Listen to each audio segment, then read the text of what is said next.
Yo, what's up, man? It's M3tr0 P. I'm here to answer questions with sound of the future, man. Let's get it. Is that 508? Yeah. No, I'm back in this shit. I'm just back in this shit. I'm back in this shit. I'm just back in this shit. Yeah. Whoa. No, I'm back in this shit. I'm back in this shit. I'm back in this shit.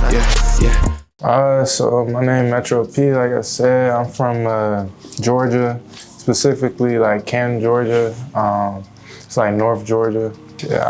So I do a plethora of things, but while I'm here, I make music. I also do modeling, things like that, man. Scholar, all that. So like I was born in Zone 6, but since it was like a bad neighborhood and stuff, my family had moved us out to Canton. So in Canton, man, I grew up around a lot of it wasn't very diverse. Like I grew around like hella like white people and really just, went through like certain racial stuff with that. Like one time we was picking cotton, we had to pick cotton for like a project, and like my friend, he was like, "Bro, David, you should be good at this, picking cotton." I'm like, damn, that's crazy. But just certain like slick stuff like that to go through. And then when it came to like high school, I moved in with my dad. So I moved to Smyrna, Georgia, Cobb County, which is more diverse. So that's when I really grown into my swag and just seeing like a different view of life. Like going through both of those, I say like it built me up. Like I could relate to anyone. I seen like, all the backgrounds basically. And just, it don't matter who you are, I feel like, we could have a decent conversation, like relate to each other. Really, bro, growing up, I never seen myself like rapping or making music. I never really thought of myself as creative. But my first love is fashion. So once I got into fashion and wanted to start my own brand, that's when I really figured out that, damn, like I am creative, And so during COVID, I had this dude, we was trying to start the brand, but I was waiting like a year almost because he was dealing with some stuff to get my designs and stuff.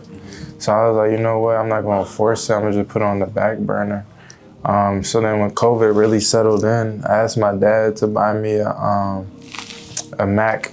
So I was on the MacBook, downloaded Logic, tried my hardest, and then boom, I got it to work and I started recording. And that's really how it started. I got good reviews and stuff from my peers, so I was like, I'm gonna keep going. But I'd say some inspirations would be like my grandfather and my dad, they both do music. So I just grew up watching them do music all my life. And it's crazy how it just came and found me, basically. So like, I went to college at Morehouse. So I stayed in Georgia for most of my years, like growing up, and I went to school in-state. So I feel like after that, I really wanted to just branch out. And then I'm also a signed model, so I really came out here to help that and like accelerate that. It's way more work out here and just trying to get placed out here with the agency. And then I say like, in Atlanta, I felt like I just kind of outgrew it and I just wanted to see some bigger and better things, I feel like. So I say my mom was a model, so I got a lot of that from her. Like growing up watching fashion stuff with her and stuff. So I say that was like a little bit of inspiration. And then things that I could take from that into music, I feel like, first of all, I feel like the pictures that you take for modeling, like when you post them on Instagram, they kind of like boost up your Instagram. Like it's like good quality pictures, and just knowing like how to use your eyes, like smiling, like smizing, like smiling with your eyes, and just like being able to reflect like confidence to a camera. Like when you shoot music videos, or I gotta do a cover for like Rolling Stone or something, I'm already be ready because I've been modeling, so I already know what enthusiasm to give the camera so the viewer can receive it. So I say my music style is like, I say in a way like melodic pop, trap music, but also I make a lot like cloud rap. but I really make a lot of pop music. I've been experimenting with a lot of different things, like Afro beats and like country and stuff, but that's coming later on. But really, I'll describe it like that. So when it comes to the creative process, I feel like I be on YouTube still. Like I got like JD Beats and Holy Sony, but other than that, I be on YouTube. Those are my two main products though. But you know, ain't nothing wrong with YouTube to me. Like shit, if it's hard, it's hard. I'm gonna use it. So I go on there. I usually see like what really piques my ear. Like I don't go into it just wanting this type of sound. I just really listen to whatever like piques my ear at that moment, and then I'll make the song. I feel like it's a very natural way that I do it.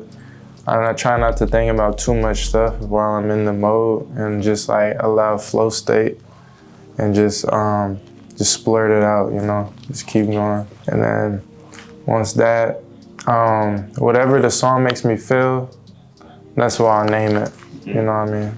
And then from there, you know, music video, I can usually imagine how the music video will look while I make it, so it just all helps. So I feel like we all have a certain way that we want to take with this, like whatever route we take. But then again, we are on universe or God timing at the end of the day. So really, I really try to be intentional with my moves, and whatever the results is, you know I can't control that. Sometimes I might have a hard time accepting that I can't control the results. But you know, I have people like my mom and stuff, and certain friends that help me like realize like and come back to it and be like, just keep flowing and be in the present moment, basically. Like that's what I would say. And then I just see my career going just really mainstream, and I just want to be one of the biggest, man, pop stars. Yeah, so before I even started this, I made a song back in the day called Punk Monk. And while I was making the song, it kind of like scared me once I was done and I listened to the playback, because it really just made me realize like, damn, this is my life now. Like this is where I kind of got like visions after I made that one song. I was like, damn, this is what I'm choosing, or this is what chose me. So I feel like I accepted like a lot of that stuff like early on. And I feel like I am, in a sense, like made for it.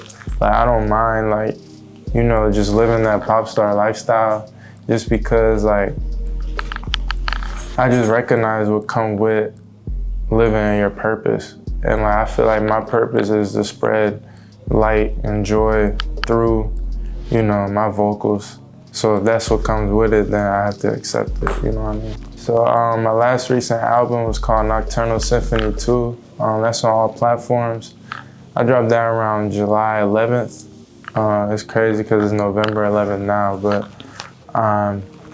but most recently, I dropped like a mini mixtape of like some EDM, cloudy type vibes. It's called Armageddon. That one's exclusively on SoundCloud. So I say definitely go check those two out. Keep going in life no matter what. There's always gonna be good or bad. If I were you, I wouldn't even look at it as good or bad. I'll just look at it as yin and yang. I feel like every action has a reaction. And when we live in this world, we're bounded by laws of duality. So it's always gonna be some BS when something good happens.